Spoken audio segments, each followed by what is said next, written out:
with Arsenal. Bruno Guimaraes is almost through the door, but the superstar signing, Vinicius Junior, is looking increasingly unlikely. Our reporter Gary Cottrell is out in Dublin covering Arsenal on their pre-season tour, and he joins us now.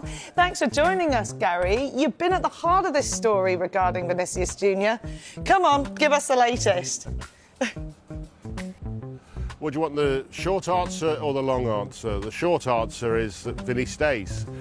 The long answer is that there's confidence within the club, that they had discussions yesterday. By the way, he's arrived at the training ground in Real Madrid again this morning with his closest ally, his long-term manager by his side, driving him in to the training ground. So the nitty-gritty of the reasons behind him staying are having the final touches put to them. I said this yesterday ahead of the other big hitters in transfer news, with a lot of scorn actually on social media, but I'm sticking by it. Vinny stays, a new contract will be agreed upon where compromises are made, and this saga will soon be over. Gary, with Vinny, did you actually think it was possible, knowing Arsenal's pay structure historically and the fact that Saka is the highest paid with £300,000 a week, which is gross, to then go and give someone like Vinny the better part of £800,000 a week gross? Was that realistically going to happen? Well, you know, as a former top player, that if a player comes in to the building who is on a massive wage, who's on more than anyone's ever been on before by a big chunk, the wage structure is smashed. Then other players, even though they're saying, you know, wow, Vinny's in the building, what a star, can't wait to play with him, he deserves to be the highest paid player, he deserves to be the poster boy, but not by that much. And if you're also a poster boy and a big player, and let's face it, the likes of Bukayo Saka, Declan Rice are, you're going to be, no matter how nice a guy you are, eventually knocking on the door and saying, well, there is no wage structure anymore. What about my image rights? Can I get the same kind of deal, or something like the same kind of deal that he has got?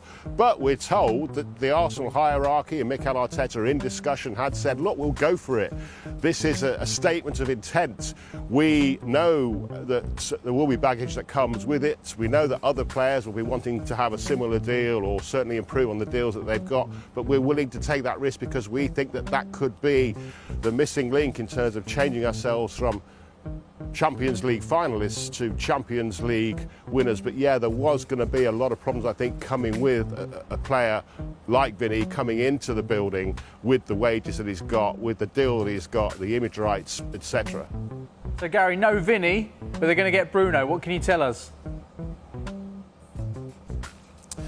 Yes, Bruno Guimaraes, I mean, if you're not going to get Vinny, then you may as well go for another top Brazilian, and that's what they've done, and it's pretty certain now that deal is going to be done. My understanding is that he won't be getting on any kind of plane soon and flying from La Manga, where Newcastle are having their summer camp, and flying to London for that medical. That really is now the final piece in the jigsaw, that medical, which I'm sure, you know, he will pass, but personal terms have been agreed. We know the player wants to join Arsenal. He's told the club he wants to join Arsenal. We know that the two clubs have agreed on a fee, 75 million, but I still think it'll be a few days yet before that is signed, sealed and delivered in terms of imposing with the Arsenal shirt and giving his interviews to the Arsenal website and the Arsenal social media. But certainly it seemed like Riccardo Calafiori and the players are aware that he's coming, because it was quite funny when I chatted to Calafiori after the match against Real Betis last night. He had to check with the press officer who was standing next to him whether or not the deal had been done yet before he could talk about it. So yeah, there's a bit of a clue that it's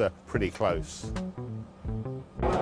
Got some senior players, 9 senior players waiting to join you for preparations, and potentially another top player on the way. What can you tell us about Bruno Guimaraes? Yeah, we know half of the squad is still not with us. We had 4 players joining 3 days ago, so we know the context, but that's what we have, and we have to maximize every day that we are with them. We put a lot of work into them the last 10 days. Back to London now. We're going to have 2 games at home before we play the Community Shield. So yeah, ready for that. But if Bruno is added to the mix, how much of a boost would that be? I'm not going to talk about any players that are not Arsenal players. When you go in for a player, a top player, and negotiations appear to be going well, and eventually it happens, how much of a boost is that, just generally speaking? I can tell you the moment that something happens and we can announce it, I will give you my straight answer. Gary, you were there last night for the 3-1 defeat to Real Betis in Dublin. How did they look? Not in great shape, considering we're 2 weeks away from the start of the Premier League season.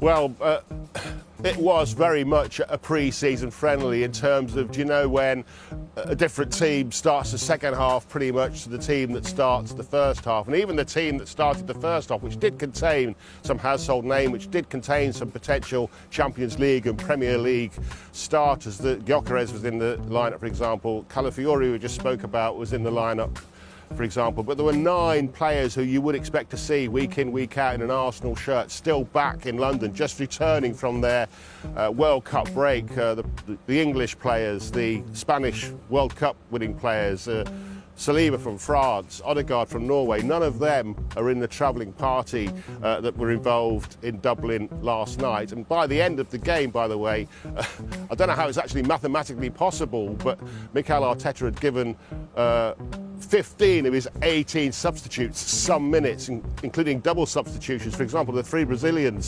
current Brazilians came on at half-time, then came off half an hour later and were replaced by 3 other players. So it was a pitch full of youngsters pretty much by the end of the match. So I don't think you can read too much into that result, although Mikel Arteta at the end, of course, was disappointed. He said there were too many mistakes made, particularly in Arsenal's own area. Gary, I had a lot of people getting onto my social media this morning about Saliba's performance last night. Can you tell us what it was like watching the game for the full game and not just the highlights? Well, of course, he also had a great performance in the game before that at the weekend in Girona, which Arsenal won 4-1. He got a goal in that game, didn't he? I think, yeah, there's quite a lot of interest in potentially, you know, how good he could be, because he wasn't a marquee signing by any stretch of the imagination, was he? Particularly when you think they're trying to bring Vinny into the same position, which, as we know now, won't happen. And his previous, I guess, efforts in English football didn't go down a storm. He didn't do that well. So I think people are really impressed by the way he's played. He certainly seems to be gelling up there. Him and Gyökeres very close together on a couple of occasions, standing over free kicks, etc. So, yeah, I think Max Dowman as well has had a couple of decent games too. So I think there is still buoyancy among Arsenal fans, and that stadium, by the way, last night was 99% red and white, because there's obviously a big Arsenal contingent here in Ireland, as well as the travelling fans being there. And for most part, until they went 3-1 down, it was pretty buoyant, but obviously by the end disappointed by the result and by the performance. But yeah, some real sparks there that potentially this one new signing so far that's coming to the building could be a good Arsenal player. You mentioned Max Dowman there. Obviously in that Girona game he got a lovely assist and he looked like he was in more of a central area. Do you think we can see more of Max Dowman this year? They've been really careful with him, haven't they? You'll be aware of that. You'll be aware how it works. A player so young, you know, a player who can't even get changed in the same changing room as the senior players, because you can't do that, can you, until you're 18 years old. So gradually, he's playing more and more games. Of course, he came on, didn't he, on fire. That amazing goal that he scored. You'll have to remind me who against, you know, a goal where he ran 3/4 of the length of the pitch, put the ball in the net. So he's got a lot to live up to, but the club, I know, for a long time now, for the last couple of years, have been watching him very carefully and are aware what a great player he's going to be. So maybe in a few years' time, we'll be talking about him in the same breath as players like Vinicius Junior. But me saying that won't go down well with Arsenal, because they want to stop that kind of thing being said about him. They want to stop the circus around him. For example, you've never yet seen him, have you, do any media interviews, because the club won't allow it. He's got good people around him, he's got a good family around him, he's a level-headed lad, so he's got all the makings, as we've discussed before and as we continue to say, to become a top player. And I think we'll see more and more and more of him this season. That's the plan anyway. Gary, as always, thank you ever so much for your insight. We'll chat to you throughout the day. Jay, Interestingly enough, last time you and I were in this studio, the news dropped that Arsenal were interested in this guy, and your face lit up. You were beaming. What now? It very much did. You know, I was excited about it. And, you know, how can you not be excited when you hear news that Arsenal could be in for Vinny Junior? Obviously, he's one of the best players in the world. We all know that. But then when I went home later on that day, Nikki, I was thinking, actually, I don't think this can happen because of his financial demands. You know, they're going to want a transfer fee as well, regardless, because he's still a very young player. You know, you're going to have to pay the better part of 100 million for him, I'd say minimum, and then paying him, you know, the better part of 800,000 a week gross. Yeah. I just didn't think was realistic. And, you know, we can talk about image rights and whatnot, but I just didn't think it was ever going to happen. I don't think, when I looked at it afterwards, it wasn't realistic. Even though, you know, I might have been bursting the bubble of Arsenal fans, James, did you think it would upset the harmony of Arsenal as well, considering they don't really have too many big egos? He's like high energy, isn't he? He demands all the attention. He's a big game player on that massive salary. There would have been such a void. Do you think that could have upset the unit that is Arsenal? Yeah, potentially, because Mikel Arteta has worked so hard over the course of the last 7 years now to build that culture. Let's bear in mind some of the issues he had at the start of his time at Arsenal, trying to get rid of players who didn't have the right attitude, who weren't willing to fight for the shirt. So they were able to get rid of the likes of Pierre Aubameyang and to get rid of the likes of Mesut Ozil as well. But this is one of the world's best players. You can understand why Arsenal were interested, and Arsenal fans should be delighted that your club are trying to target the best players in the world. I do think, realistically, Arsenal would have been aware there was going to be a very small chance they could make this happen. But with that in mind, they want to do everything they could. And still, he's not signed that contract yet, so there still could be a situation whereby he joins. James, Arsenal have always been linked with the world's best players. You know, even when Wenger was there, Arsenal have always been linked. Being linked and getting it over the line are two very, very different things.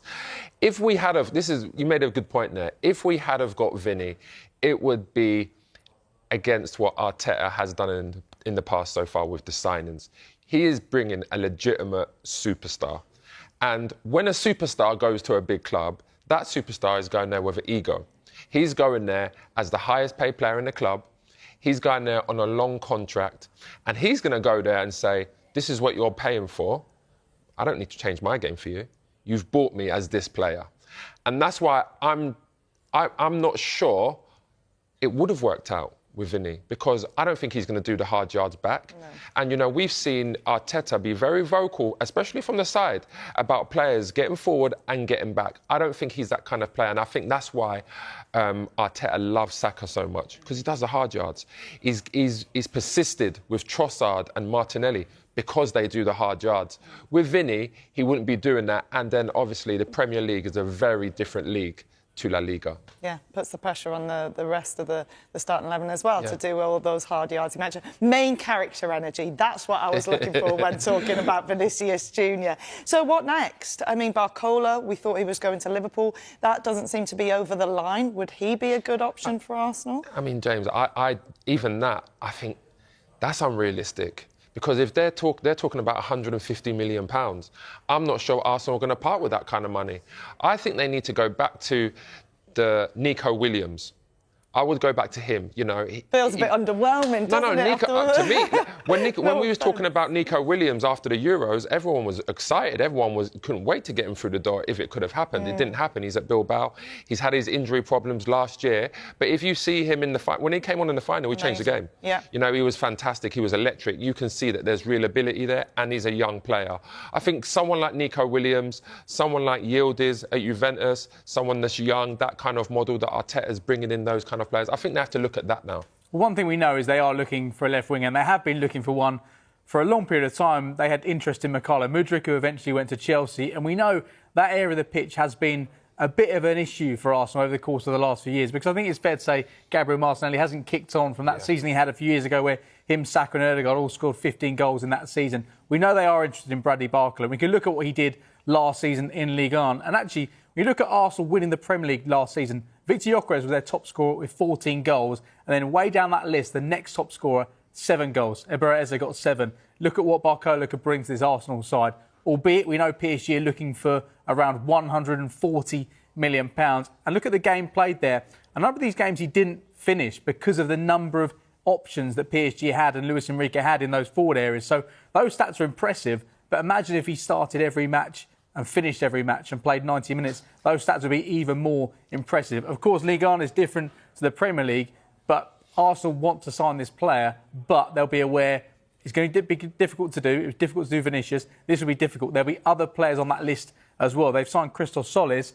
Whether or not he can have that sort of impact this season, his goal record in Belgium has been remarkable. He's a very different player to what he was at Norwich, but can he replicate that in the Premier League? It's a big ask, as Arsenal will continue to look for a left winger. I think when you talk about that, you're absolutely right. The Belgian league is very different to the Premier League. We see that with Gyökeres.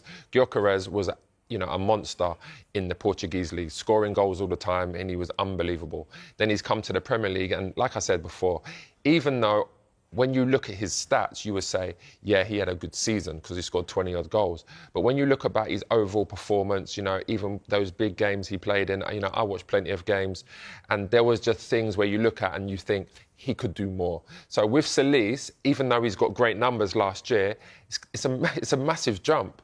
And Gary said there before with Solis, when he was at Norwich before, he didn't set the world alight, and that's not the Premier League. So, I mean, it's going to be. If we could get Barcola over the line, I would be excited by that. I would, because he still is 23, so he's still exactly much better. But as well, I feel like he's more equipped to come to the Premier League just because you see him playing in the Champions League and he's been lighting it up. League One. One thing about League One in France is very, very physical. It's very physical. So that's why I think it would be more likely for him to be able to hand the physical battles that he will in the Premier League. He didn't always start the Champions League matches. It was Kvaratskhelia, Desiree Doué and Dembele who would often start and then he'd come off the bench. So it begs the question, would Arsenal want someone who would usually start in those big games he's on an the upgrade, bench? Nikki. He's an upgrade. He's much better than what we have here. I mean, when we look at these players, this is my guy here. This is my... I wish I'd love to get Alvarez. Well, do Arsenal just pivot from signing their left wing? If they can't sign the best left wing in the world, do you go all out and sign Julian Alvarez, albeit the club want around £170 million? That's our understanding.